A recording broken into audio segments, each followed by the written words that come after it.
पर वो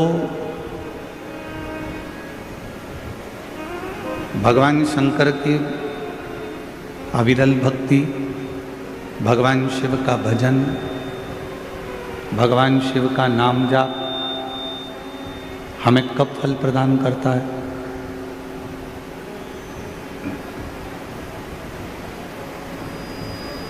भगवान शिव की अविरल भक्ति हमें कब फल प्रदान करती है? जब हम एक स्वच्छ मन से, एक निर्मल मन से भगवान शिव की अविरल भक्ति कर रहे हैं। मालूम पड़े हमारे मन की पवित्रता ना हो, तन की पवित्रता तो हम कर ले।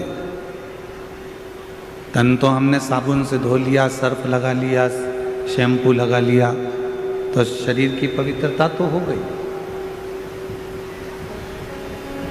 पर शरीर की पवित्रता से ज़्यादा जरूरी है इस आत्मा की, इस मन की पवित्रता, इस हृदय की पवित्रता, इस दिल की पवित्रता। स्पीकर बढ़ाओ, स्पीकर नहीं बढ़े हैं, स्पीकर बढ़ाओ। और जब मन की पवित्रता बढ़ती है तो भगवान शिव की शरणागति जीव को अवश्य मिलती है। रामचरितमानस में भी यही कहा, निर्मल मन सो मोहि पावा। आपका यदि मन शुद्ध है, मन की पवित्रता है, यदि आपका मन शुद्ध भाव से भगवान देवाधिदेव महादेव का भजन कर रहा है, मन शुद्ध भाव से भगवान शंकर की भक्ति कर रहा है, तो ये निश्चित है कि भगवान देवाधिदेव महादेव करुणा सागर करुणा करते जरूर हैं।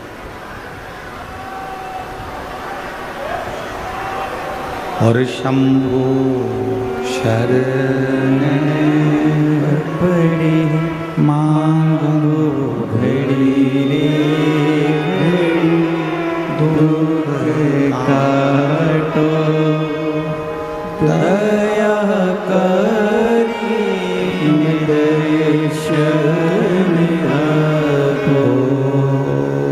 शंभु शरण पड़ी मांगो घड़ी रे घड़ी, दुख काटो दया करी दर्शन आपो। मन की पवित्रता से शिव पद की प्राप्ति है। मन की पवित्रता से भगवान की शरणागति है। तो शिव पुराण कहती है कि केवल तन धोने से परमात्मा नहीं मिल सकता। शिव महापुराण की कथा कहती है कि केवल तन साफ कर लेने से परमात्मा की प्राप्ति नहीं हो सकती। परमात्मा की प्राप्ति कब होगी? जब हमारे मन को हम निर्मल रखें।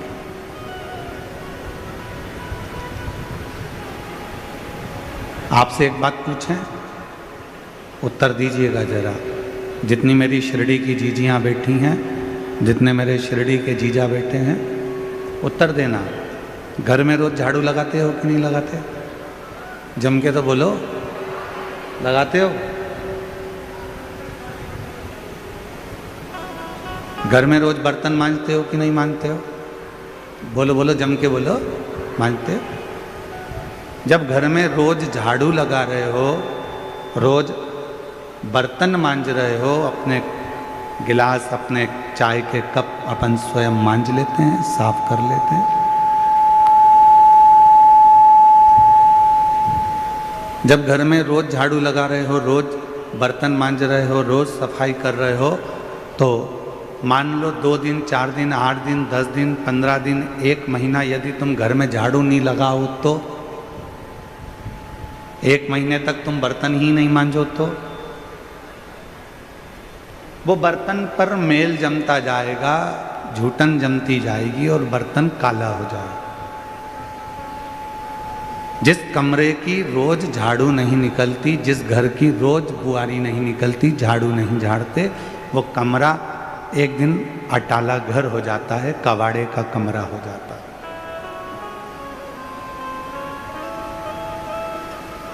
वो कबाड़ा रूम हो जाता है, भंगार ही भंगार मिलेगा उसमें, धूल ही धूल मिलेगी। रोज बर्तन साफ करना भी जरूरी है, रोज कमरे की झाड़ू लगाना भी जरूरी है, रोज अपने घर को साफ करना जरूरी है। उसी तरह जैसे रोज कमरे की झाड़ू, रोज सफाई, रोज बर्तन मांजना जरूरी है, उसी तरह रोज नहाना भी जरूरी है। तो रोज शिव महापुराण की कथा सुनकर इस मन को साफ करना भी जरूरी है।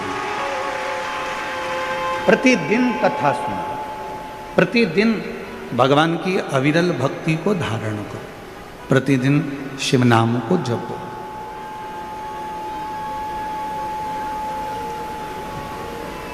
और जब हम प्रतिदिन भगवान शंकर के मंत्र जाप को करते हैं, प्रतिदिन शिव नाम को जपते हैं, तो हमारा मन अपने आप साफ होते चले जाता है।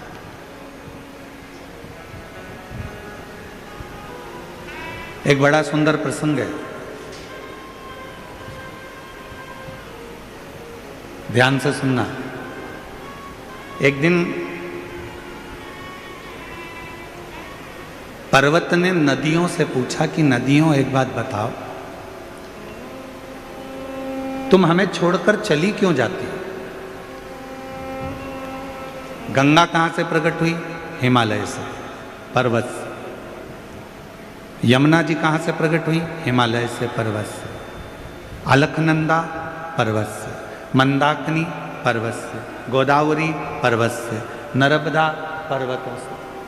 तो जितनी नदियां हैं ये सारी बड़े बड़े पहाड़ों से, पर्वतों से, हिमालय से प्रकट हुई।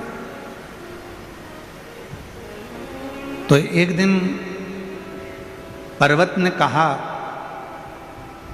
पहाड़ों ने कहा, हिमालय ने कहा, पर्वतों ने कहा कि नदी तुम हमें छोड़कर क्यों चली जाती हो? पर्वत छोड़ देती हो और भूमि पर बहती रहती है।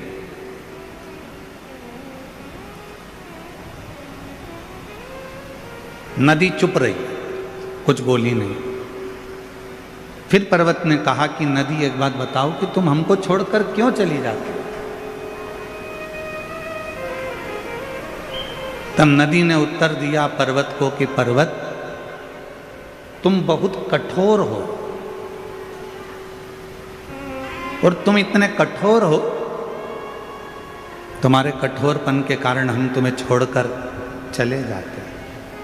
शिव महापुराण की कथा कहती है यदि अच्छे रिश्ते रखना है, परिवार में सबको जोड़कर रखना है, अपनों को अपना बनाकर रखना है, तो ज़्यादा कठोर बनकर मत रहना, वरना नदी चली जाती है तो इंसान भी चला जाता है।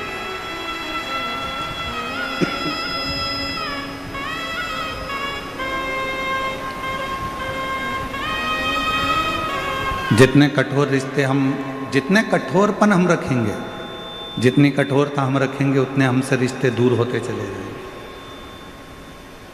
कड़क रहो, मना नहीं है, पर इतने भी कड़क मत होना कि लोग ही तुमसे दूर हो जाएं।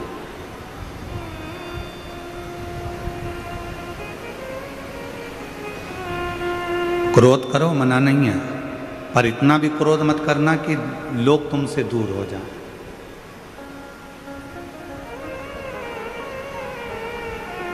संसार में ऐसे कई लोग हैं जो दिल के साफ हैं, पर उनका जो भड़बड़ापन है, उनका जो क्रोध है, उनका जो कड़कपन है, वो कड़लापन कई लोगों को दूर कर देता है। जब पर्वत कठोर है तो नदी दूर चली जाती है, तो तो इंसान जब कठोर होता है, कड़ला होता है, अकड़ में आता है, तो लोग भी उससे दूर हट जाते हैं, लोग दूर।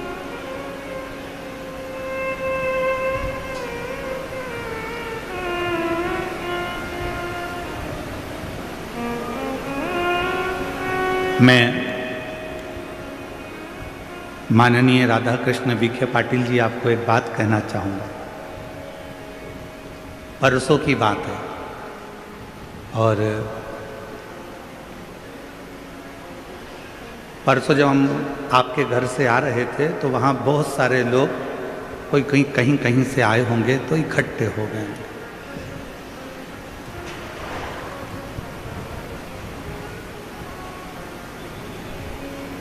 तो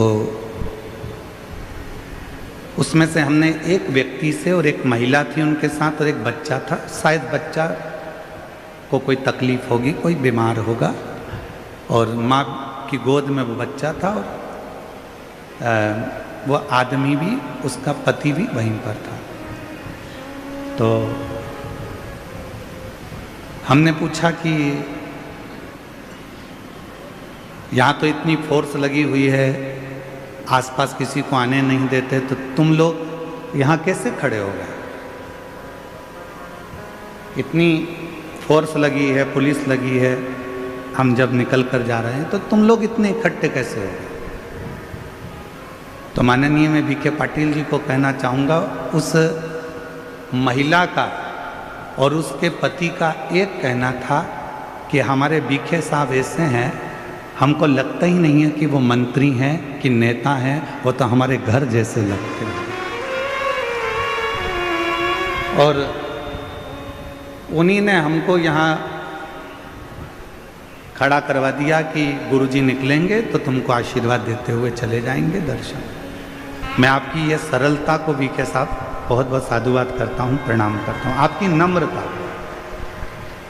उस बहन का शब्द ही यही था, उस भाई का यही शब्द था कि हमको लगता ही नहीं कि वो मंत्री, हमको लगता ही नहीं कि वो नेता है, हमको तो लगता है कि हमारे घर का जैसे कोई सदस्य है, अपने मन की बात कह देना और उसको वो सुन ले। एक कितने भी उच्च पद पर बैठ जाओ, कितनी भी बड़ी उच्च पद पर पहुंच जाओ, ये शिव महापुराण की कथा कहती है, पर्वत से नदी कब दूर होती है?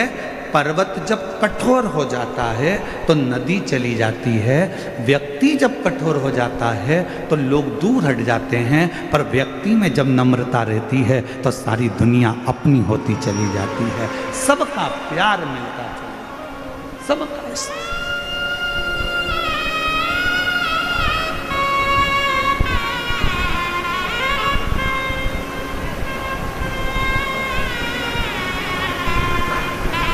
और हम भोले बाबा जी से यही प्रार्थना करते हैं, माननीय विखे पाटिल जी से, कि शिव जी की कृपा आप पर ऐसी ही बनी रहे और आपका नम्रता ऐसी ही बनी रहे। शिव जी की ऐसी करो, ऐसी नम्रता जीव को करीब लाती,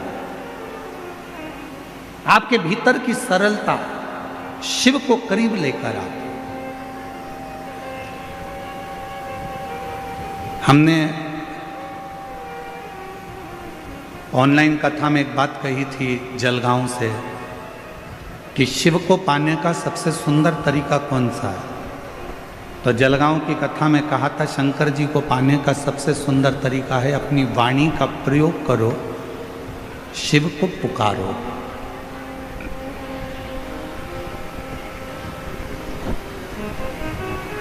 भगवान देवादिदेव महादेव को पाने का सबसे सुंदर तरीका है भगवान का भजन करो। शिव जी को पाने का सबसे सुंदर तरीका है एक लोटा जल, सारी समस्या का हल। शिव को प्राप्त।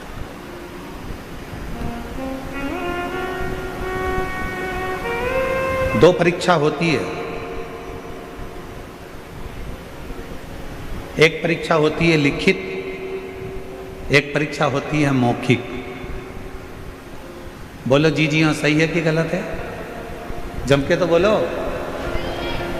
दो परीक्षा होती है, एक परीक्षा होती है लिखित परीक्षा,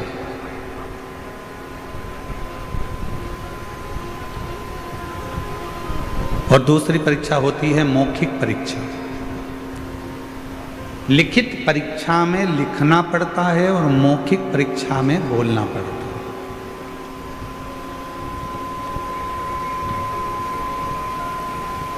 लिखित परीक्षा में नकल हो सकती है, लिखने वाली परीक्षा में आप थोड़ी बहुत नकल कर सकते हो, नकल हो सकती है, पर मौखिक परीक्षा में नकल नहीं होती, उसमें तो आपको सामने बैठकर बोलना पड़ता है। मौखिक है।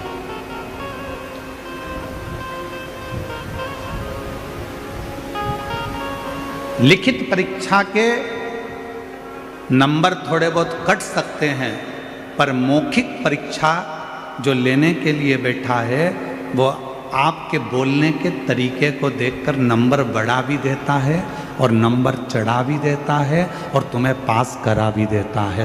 मौखिक परीक्षा।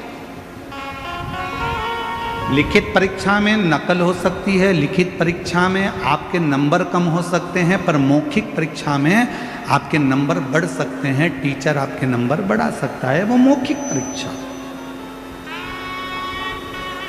मौखिक। उसी तरह शिव महापुराण की कथा कहती है कि मेरे देवादिदेव महादेव को यदि प्राप्त करना है तो मौखिक परीक्षा दो। मौखिक परीक्षा मतलब सवेरे से लेकर शाम के बीच में जितनी बार बन जाए अपने मुख से श्री शिवाय नमस्तु, श्री शिवाय नमस्तु, श्री शिवाय नमस्तुभ्यं, श्री शिवाय नमस्तुभ्यं। ये मौखिक परीक्षा है। आप जितना पुकारोगे, गज ने पुकारा, भगवान गरुण चढ़कर आ गए, उस हाथी की पुकार सुनकर, उस गज की पुकार सुनकर। ग्राह का शीश काट दिया, हाथी का पांव छुड़ा दिया।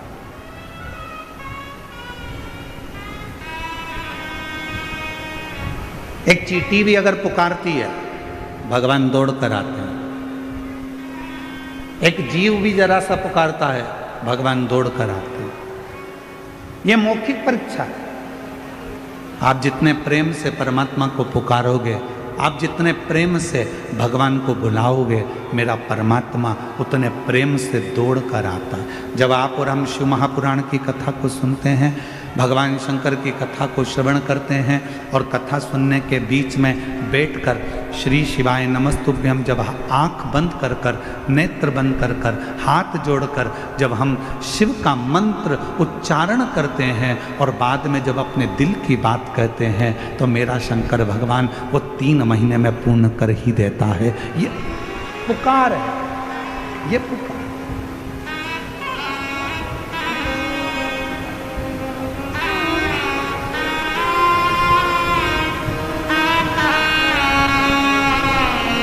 श्री शिवाय नमस्तुभ्यं, श्री शिवाय नमस्तुभ्यं, श्री शिवाय नमस्तुभ्यं, श्री शिवाय नमस्तुभ्यं, श्री शिवाय नमस्तुभ्यं, श्री शिवाय नमस्तुभ्यं। जब आप और हम दिल से जब उसको पुकारें, उसको बुलाएं और उसको अपने दिल का हाल सुनाएं, अपने मन से कुछ उसको कहकर सुनाएं, तो वो सुनता है।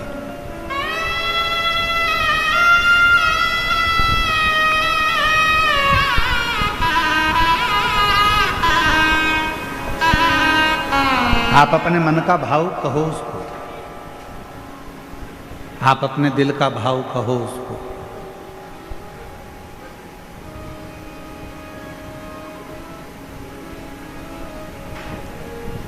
केवल टाइम बर्बाद करने के लिए शिव महापुराण की कथा में बिल्कुल मत जाओ। अपना समय बर्बाद करने के लिए शिव महापुराण की कथा में बिल्कुल मत जाना। यदि आए हो, पंडाल में जगह नहीं है, बाहर जहाँ छांव मिल जाए वहाँ बैठकर जितनी देर की कथा मिल जाए उतनी देर की सुनना। जब उठकर जाओ वहाँ से, आरती हो जाए, वहाँ की भूमि को नमन करना, मिट्टी को अपने सिर पर लगाना, प्रणाम करना, प्रार्थना करना, बाबा बड़ी आस लेकर आया हूँ तेरे दरवाजे पर, मेरी ये कामना है बाबा पूर्ण करना, 3 महीने में मेरा भी पत्र व्यासपीठ पर पहुँचे ऐसी कृपा करना बाबा। उससे प्रार्थना होती होंगी तुम्हारे क्षेत्र में। शिरडी तो पवित्र नगरी है, शिरडी में तो बहुत कथाएं होती होंगी, बहुत कथावाचक आते होंगे, बहुत बड़े बड़े आयोजन होते होंगे, बहुत बड़े बड़े फंक्शन होते होंगे। हम मानते हैं जितने भी आयोजन होते हैं हम उन सबको नमन करते हैं, प्रणाम करते हैं, दंडवत करते हैं। बहुत बड़े बड़े वक्ता भी आते होंगे, श्रोता भी आते होंगे, हम उन सब के चरणों को नमन करते हैं। बहुत बड़ी बड़ी कथा भी होती होगी, हम उन सब के चरणों को नमन करते हैं। पर ये शिव महापुराण की कथा केवल कथा नहीं है, आप इसको कथा समझो ही मत। ये 5 दिन की कथा चौथे दिन में चल रही है। कल सुबह 8 बजे से 11 बजे तक इस पंडाल में कथा हो जाएगी। टीवी पर 1 बजे से 4 बजे तक लोग देख लेंगे। 11 बजे यहाँ कथा होने के बाद सब अपने अपने घर को चले जाएंगे। इसको कथा मत समझो कि तुम कथा में आकर बैठे हो। शिरडी क्षेत्र में ढेरों कथा होती होगी, बड़े बड़ी कथा होती होगी, हम मना नहीं करेंगे। जितने वक्ता, जितने श्रोता, सबको नमन करते हैं क्योंकि धर्म नगरी है शिरडी, हम उसको प्रणाम करते हैं। पर कोई कहे कि ये शिव महापुराण की कथा है, नहीं भाई, ये 5 दिन मेरे शंकर जी से अपने दिल की बात कहने के लिए एक बेटा और बेटी अपने बाप के पास आते हैं और अपने पिता से कहकर जाते हैं।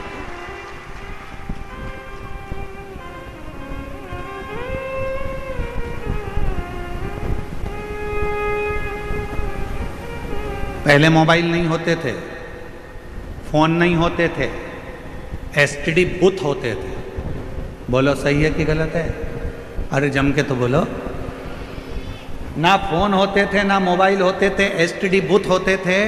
लोगों को बात करना रहती थी तो अपना टाइम निकालकर एसटीडी बूथ पर जाते थे, नंबर डायल करते थे और फ़ोन पे बात करते थे। अपने दिल का हाल उस एसटीडी बूथ के कक्ष में एक कमरा होता था, छोटा सा डब्बा होता था एसटीडी का, उसके अंदर दरवाज़ा बंद कर कर आप अपने दिल की बात कहते थे। पसीना टपकता रहता था। वो एसटीडी बूथ में एसी नहीं लगा होता था, लगा होता था क्या?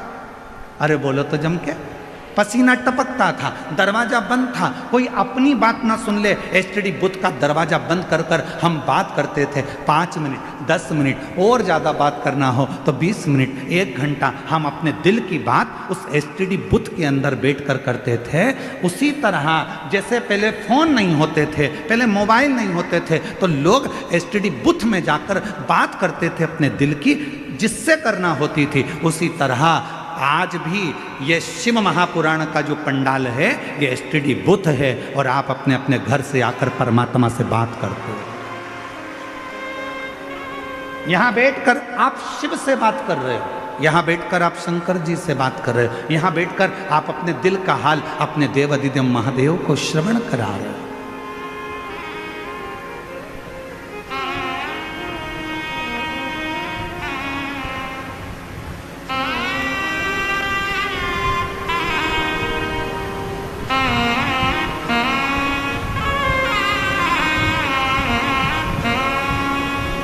कई बच्चे कहते हैं गुरुजी आप चले जाते हो तब आपकी बहुत याद आती है, हम आपको बहुत मिस करते हैं। हम कहते काय को मिस करते हो? हम कहीं थोड़ी ना चले गए। यदि आपने शिव महापुराण की कथा को श्रवण करा है तो तुम्हारे कानों के माध्यम से हम तुम्हारे हृदय में हमेशा बैठे हैं। मिस नहीं, वित्त हैं हम, मिस वाले नहीं हैं कि हम आप हमको मिस करें ना, हम तो आपके साथ।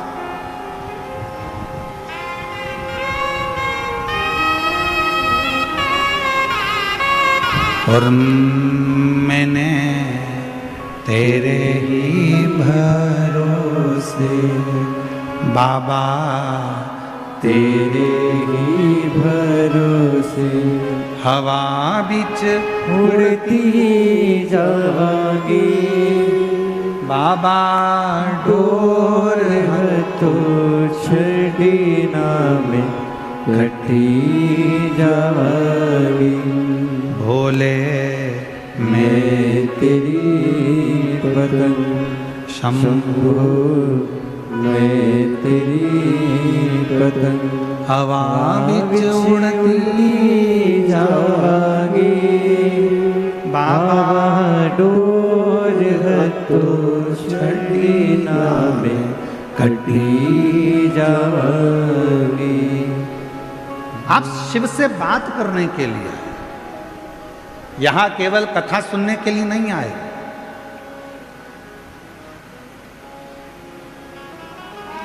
कथा तो आप अपने घर पर बैठकर टीवी पर भी सुन सकते थे। बोलो बोलो, सही है कि गलत है? घर पर बैठते टीवी पर कथा सुन लेते, पर लाखों की संख्या में आप लोग आए हो। ये पंडाल इतने बड़े बड़े, अगर इन पंडालों को सीधा सीधा लगा दिया जाए तो लगभग 4 किलोमीटर से 5 किलोमीटर दूर तक के पंडाल हैं ये, जिसमें आप बैठे हो। अब इन पंडाल के बाहर भी लोग बैठे हुए हैं, पीछे भी लोग बैठे हुए हैं, दाएं बाएं जहां जहां लोगों को जगह मिल रही है।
कितने लोग निश्चित हो रहे हैं, हम भी तुम में शामिल हैं, हम भी सुनते हैं।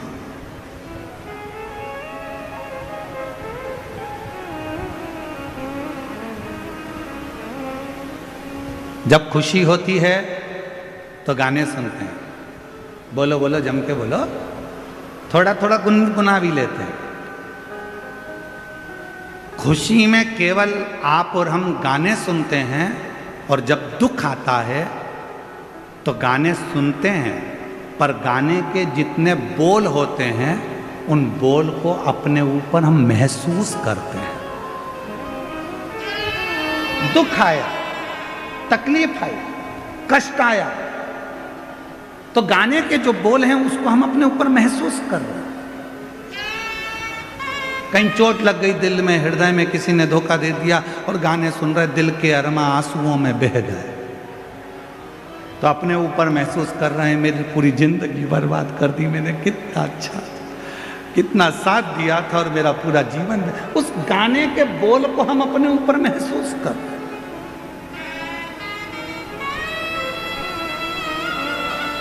खुशी में गाने सुनते हैं, दुख में गाने के बोल को अपने ऊपर महसूस करते हैं।